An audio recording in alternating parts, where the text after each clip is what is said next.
কিন্তু শোকজ করা হয়েছে না না, এবার আমরা কঠোর, আমাদের তো এবার আমরা কঠোর ব্যবস্থায় যাব। কিভাবে ওখানে চারুকলায় ওখানে দারোয়ান থাকে, কার্জন হলে দারোয়ান থাকে, তোমার কলা ভবনের দারোয়ান থাকে, তারপরও কিভাবে এরা লাগায়? আমি বলেছি তালিকা তৈরি করো। কার্যকর যারা দারোয়ান এরা অনেক সময় এমন ঘটনা ঘটায় যে ক্যাম্পাসের বৈধ শিক্ষার্থী তারা ঢুকতে গেলে আইডি কার্ড চেক করে অনেক সময় চেক করে। তাহলে এই ঘটনার পরও তারা যদি চেকিং করে ঢুকায় তাহলে তারপরে এবং এদের সম্পৃক্ততা আছে কিনা আমি খতিয়ে দেখব।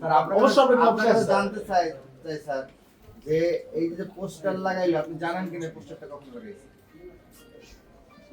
এটা যদি আমি কখন লাগাইছি জানতে ধরে ফেলতাম। না না, আপনি যদি জানার চেষ্টা করতেন অবশ্যই জানতে পারতেন। আপনি এখন পর্যন্ত এটা লাগাইতে প্রায় 2 দিন হয়ে গেছে, এখন পর্যন্ত আপনি সিসিটিভি ফুটেজ চেক করেন।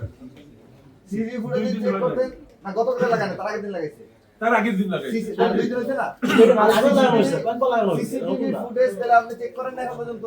আমার যে এর মানে আমার নো চেক করে নো ভাই চেক করতে গেলে আমার কখন লাগাইছে? তাহলে এটা হইতে পারে স্যার যে আমাদের পুরো ক্যাম্পাসটা আমাদের সিসিটিভির আওতাধীন না এবং অনেক সিসিটিভি এখানে কাজ করে না। এখন হয়েছে কি, আমি আমার যে স্ট্যান্ড প্রক্টর অনলাইন দেখে তাকে আমি অলরেডি ছবি ফরওয়ার্ড করেছি। তুমি এখন এটা কখন লাগিয়েছো অনেক সময় ধরে দেখতে হবে তো।